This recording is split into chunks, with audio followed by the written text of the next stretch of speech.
బండి భగీరథ్ గడచిన 2 రోజులుగా ఇంటర్ సోషల్ మీడియాలో ఇతని గురించి చర్చించుకుంటున్నారు. ఒక పోక్సో కేసు చట్టం ఇతని పైన నమోదైంది. అది కూడా కొంపల్లి పేట్ బషీరాబాద్ పోలీస్ స్టేషన్ లో. విషయం ఏంటి? బండి భగీరథ్ ఎవరు? సాక్షాత్తు కేంద్ర హోంశాఖ సహాయ మంత్రి అయినటువంటి బండి సంజయ్ గారి యొక్క పుత్రరత్నం.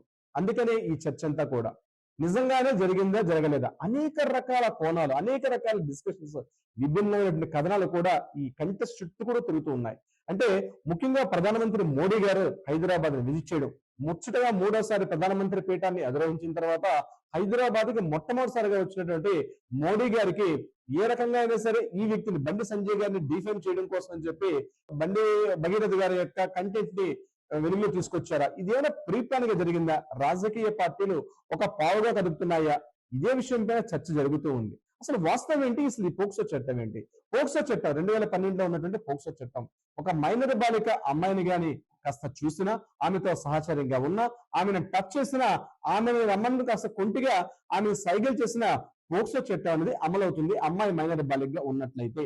అంటే ఇక్కడ ఈ యొక్క చట్టం క్లియర్ గా చెప్తుంది ఏంటంటే, ముఖ్యంగా మైనర్ బాలిక పైన ఇలాంటి సంజ్ఞలు చేసినా సరే, అమ్మాయిని టచ్ చేసినా సరే తీవ్రమైనటువంటి పనిష్మెంట్స్ కూడా ఉండే అవకాశం ఉంటుంది. మినిమం మనకి 3 years నుంచి 7 years వరకు కూడా పనిష్మెంట్, 10 years కూడా, అంటే నేరం యొక్క తీవ్రతను బట్టి మినిమం 10 years వరకు కూడా ఉండే ఎక్స్టెండ్ చేసే అవకాశం కూడా ఉంటుంది.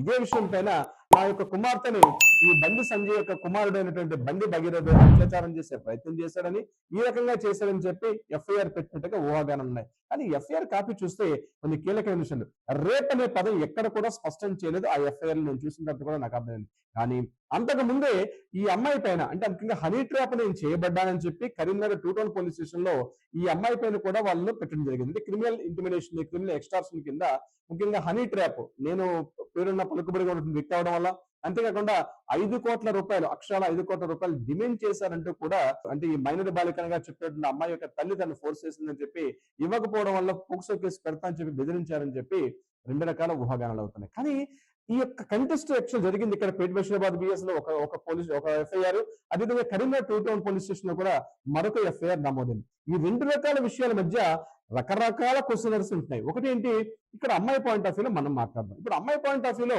అమ్మాయి మైనర్ అని తెలుసు, ఆ తల్లికి ఆ విషయం తెలియకుండా ఉంటుందా?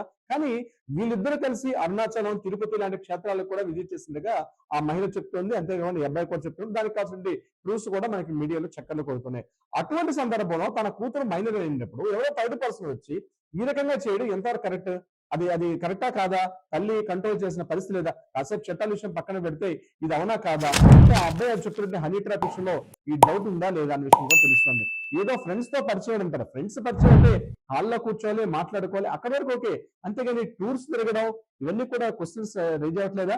అది కాకుండా ఎప్పుడో డిసెంబర్ లో ఉన్నటువంటి ఇష్యూ, డిసెంబర్ దాటి 2025 డిసెంబర్ లో ఉన్నటువంటి ఏదైతే ఇష్యూ ఉందో, ఈరోజు 26 మనం మే వరకు వచ్చేసాం. మనం మే 10వ తారీఖు నాడు దీని మీద ఎఫ్ఐఆర్ అవడం, అంటే ఇదంతా కూడా ఒక ప్రీ ప్లాన్ గా అని చెప్పేదైతే అంటున్నారో, బండి భగీరథ్ గారు ఆరోపిస్తున్నారో, దానికి ఈ యొక్క డౌట్స్ రేజ్ చేసే అవకాశం కూడా ఉంది. సరే, ఇది అమ్మాయి వైపు మనం మాట్లాడుకుందాం. రెండో కంటెంట్ అబ్బాయి వైపు వెళ్దాం. అబ్బాయి విషయంలో బండి సంజయ్ గారి యొక్క పుత్రరత్నం ఎవరైతే ఉన్నారో బండి భగీరథ్ గారు, ఆయన కూడా ఒక విషయం, అమ్మాయి మైనర్ బాలిక అని తెలుసు కదా. ఒక మైనర్ బాలిక అమ్మాయితోటి అంత సహచర్యంగా ఉంటూ అమ్మాయితో టూర్ చేయడం కరెక్టా కాదా? చట్టాలు ఉంటాయని తెలుసు. ముఖ్యంగా ఒక బాధ్యతాయుతమైనటువంటి ఒక తండ్రి గారి యొక్క కొడుకు ఏది జరిగినా సొసైటీలో డిఫేమ్ అయ్యే అవకాశం ఉంటుంది. అంత బాధ్యత లేకుండా ఎట్లా ఉంటాడు అబ్బాయి? ఆ అబ్బాయి యొక్క ఇమేజెస్, ఫొటోస్ చూస్తుంటే కూడా మనకు అలానే కనిపిస్తుంది. బోత్ సైడ్స్ కూడా ఉన్నాయి. నేను కాసేపు చట్టాలు, యాక్ట్లు, కంటెంట్ అవన్నీ పక్కన పెట్టి వాస్తవాలు కామన్ మ్యాన్ గా మాట్లాడుకునే వాళ్ళకి వచ్చే డౌట్స్ అన్ని కూడా నేను చెప్తున్నాను. ఇష్యూలా ఉన్నప్పుడు కూడా సిచ్యువేషన్ చూసి సరిగ్గా సమయ సందర్భం, మోడీ గారు హైదరాబాద్ ను విజిట్ చేసే సమయంలోనే ఇది వెలుగులోకి రావడం. అంటే ప్రధానంగా బీజేపీ ఇక్కడ ఎక్కువగా పావులు కదిపే ఆలోచన ఉన్నారు. బండి సంజయ్ గారు కూడా ఒకవేళ జరిగి ఉన్నట్లయితే ఒక ప్రధానంగా ఒక రాబోయే రోజుల్లో ఒక ముఖ్యమంత్రి స్థాయికి కూడా వచ్చే అర్హతలు కూడా ఉన్నాయి. కాబట్టి ఈ సమయంలో ఇటువంటి డిఫేమ్ చేయడం వల్ల భారతీయ జనతా పార్టీకి నామరూపాలు లేకుండా చేయాలని ఏమైనా ప్రత్యర్థుల యొక్క ఆలోచన? ఏదేమైనప్పటికీ కూడా ఇలాంటి కేసులు జరగకూడదని అనుకుందాం.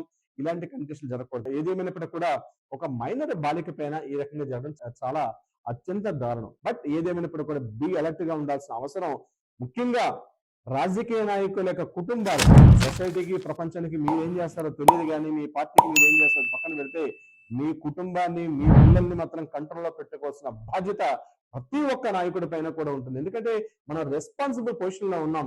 మనం ఎలా ఉండాలంటే ట్రాన్స్పరెంట్ గా ఉండాల్సిన పరిస్థితి కూడా ఉంటుంది. వ్యక్తిగత కారణాలు ఉన్నాయి, వేరే ఉన్నప్పటికీ కూడా అది వేరే పోస్ట్ ఉన్న వాళ్ళకి అవుతుంది. కానీ ప్రజాక్షేత్రంలో ఉన్నప్పుడు మాత్రం ఖచ్చితంగా ఆన్సరబుల్ పర్సన్స్ గా ఉండాల్సిన పరిస్థితి కూడా ఉంటుంది. So be alert. ఈ సంగతి ఏదైతే ఇప్పుడు పోక్సో చట్టం మీద ఒకరిపైన ఒకరు ఆరోపణలు నేరారోపణలు చేసుకుని ఎఫ్ఐఆర్లు అయితే నమోదు చేశారో, బట్ దీనిపైన దర్యాప్తు సంస్థలు ఉంటాయి, చార్జ్ షీట్లు ఉంటాయి, కోర్టులు ఉంటాయి, ఇవన్నీ తెలుసుకునే పరిస్థితి ఉంటుంది. బట్ ఈలోగా జరగాల్సిన డ్యామేజ్ మాత్రం జరిగిపోతుంది. Be alert my dear friends.